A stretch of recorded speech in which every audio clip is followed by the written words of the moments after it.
तो हेलो मित्रों नमस्कार। तो આપણે વિડિયો લઈને આવી ગયા છીએ। તો આપણે વિડિયો વિશે વાત કરવાના છીએ। તો હાલ અત્યારે સૌથી મોટા સમાચાર સામે મળી રહ્યા છે દોસ્તો। તો આપણે એના વિશે ચર્ચા કરવા જઈ રહ્યા છીએ, પણ એ પહેલા તમે નવા હોય તો મારી ચેનલ સબસ્ક્રાઇબ કરી લેજો, તેથી કરી આવનારા વિડિયો હું તમારા માટે લાવતો છું દોસ્તો। તો દોસ્તો તમને ખબર હતી કે ગઈકાલે મહુવા કોર્ટની અંદર જયરાજ આહિરને લઈ જવામાં આવ્યા હતા, ત્યાં થાય છે એવું તમે સાંભળીને તમે પણ ચોંકી જવાના છો દોસ્તો। તો તમને ખબર હતી કે જામીન અરજીની સુનાવણી થવા જઈ રહી હતી દોસ્તો। અચાનક થાય છે એવું કે નવનીતભાઈને ખબર પડતા તે નવનીતભાઈ પહોંચી જાય છે કોર્ટની અંદર ને ખુલાસો પણ કર્યો હતો। જો જયરાજભાઈને જામીન મળશે તો હું હાઈકોર્ટ લગી જઈશ ને જયરાજભાઈને એમ કહેવાશે કે હું સજા અપાવીને જ રહીશ। હાલ અત્યારે સોશિયલ મીડિયા પર ઘણી બધી ક્લિપો અને વિડીયો સામે મળી રહ્યા છે દોસ્તો, અને નવનીતભાઈએ ખુલાસો પણ કર્યો છે દોસ્તો।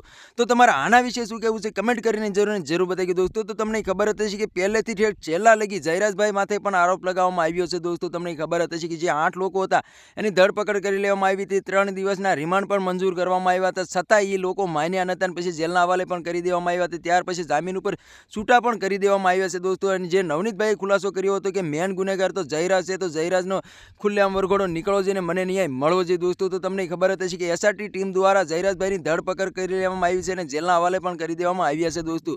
તો હાલ અત્યારે સોશિયલ મીડિયા પર નવી ક્લિપો અને વિડીયો સામે મળી રહ્યા છે દોસ્તો। નવનીતભાઈનું એવું કહેવું છે કે મેન ગુનેગાર તો જયરાજ છે, તો જયરાજને સજા મળવી જ જોઈએ। તો દોસ્તો તમારા આના વિશે શું કહેવું છે કમેન્ટ કરીને જરૂર બતાવી દોસ્તો। અને અમારી ચેનલમાં નવો ચેનલ સબસ્ક્રાઇબ કરવાનું ભૂલશે નહીં, તેથી કરી આવનારા વિડીયો હું તમારા માટે લાવતો છું દોસ્તો। तो આજનો વિડીયો ગમે લાઈક શેર જરૂર, ફરી બીજા વિડીયો મળે તબ તક के लिए जय हिंद जय भारत। મળે એકવાર બીજા વિડીયો તબ તક के लिए बाय बाय।